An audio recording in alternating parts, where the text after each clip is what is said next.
Muy buenas, oyentes valientes de Cautivos del Misterio.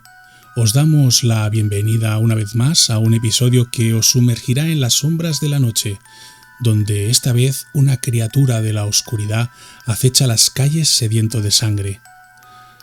En esta entrega exploraremos la leyenda de un vampiro que recorre las calles de la ciudad en busca de su sustento vital. ¿Qué misterios oculta este ser nocturno y qué rastro de terror deja a su paso? Acompañadnos mientras desentrañamos esta historia escalofriante y descubrimos qué hay más allá de la leyenda. Y para seguir explorando juntos los límites de lo paranormal, no olvidéis suscribiros al canal, uniros a nuestra comunidad de investigadores del misterio y vivamos juntos esta noche llena de suspense. Nuestro episodio de hoy se titula Sed de sangre. La oscuridad se cernía sobre la ciudad de Barcelona cuando Carlos, aparentemente un hombre corriente durante el día, se transformaba en una criatura de la noche. Su apetito insaciable lo conducía a las sombras, donde se mezclaba con la oscuridad y cazaba su alimento nocturno, la sangre humana. Cada noche, como un ritual macabro, Carlos se aventuraba en busca de su presa. La urbe bulliciosa y vibrante durante el día se transformaba en un escenario siniestro cuando él emergía de su escondite. Sus ojos, iluminados por el hambre y la sed, escuadriñaban la noche en busca de su próxima víctima. Había aprendido a ser cauteloso, a seleccionar cuidadosamente a sus presas. Evitaba a aquellos que podrían ser extrañados rápidamente, sumiéndose en la multitud para no levantar sospechas. Las calles oscuras y callejones desiertos se convertían en su terreno de caza, donde su sed de sangre se mezclaba con el silencio de la noche. Carlos, aunque ahora abrazaba a la naturaleza vampírica de su existencia, había aprendido a moderarse. No devoraba completamente a sus víctimas. En cambio, bebía lo suficiente para satisfacer su hambre sin extinguir la vida por completo. Era una danza peligrosa entre la necesidad y la empatía, entre el depredador y el hombre. Sin embargo, a pesar de sus esfuerzos por mantener un equilibrio delicado, el hambre de Carlos a veces se tornaba incontrolable.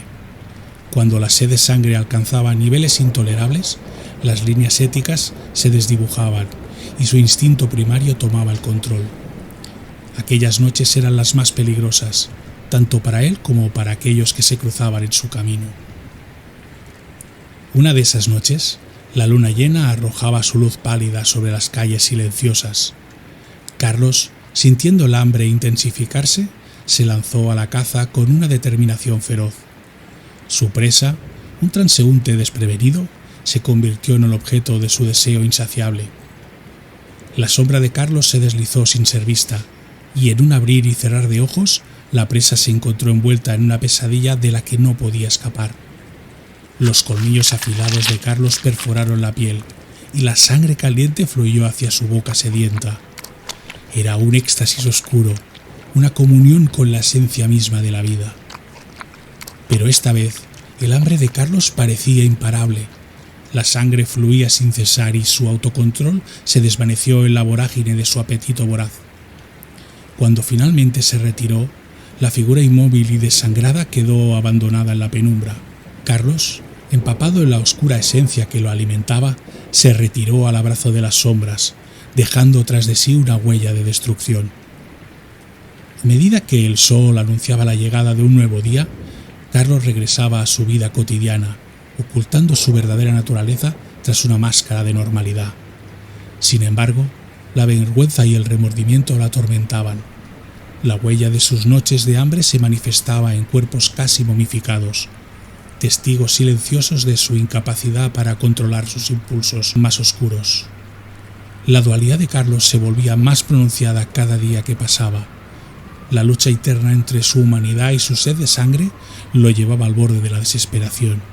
Se preguntaba si alguna vez podría escapar de la maldición que lo atormentaba, si encontraría una salida de la oscuridad que lo envolvía. Con el tiempo, Carlos comenzó a comprender que no podía vivir una vida de sombras sin enfrentar las consecuencias de su naturaleza. La empatía que alguna vez había caracterizado su humanidad se erosionaba con cada cuerpo vacío que dejaba tras de sí. La búsqueda de redención se convirtió en su única esperanza. Decidió canalizar sus esfuerzos hacia el autocontrol y la contención. Buscó maneras de satisfacer su sed sin causar daño irreparable. La penitencia se volvió parte de su existencia, una búsqueda constante de equilibrio entre la necesidad de sobrevivir y la preservación de la vida humana, aunque no siempre fuera posible controlarlo. Si vives en Barcelona o algún día la visitas, vigila por las noches. ¿Quién sabe qué sombras te están observando mientras paseas tranquilamente?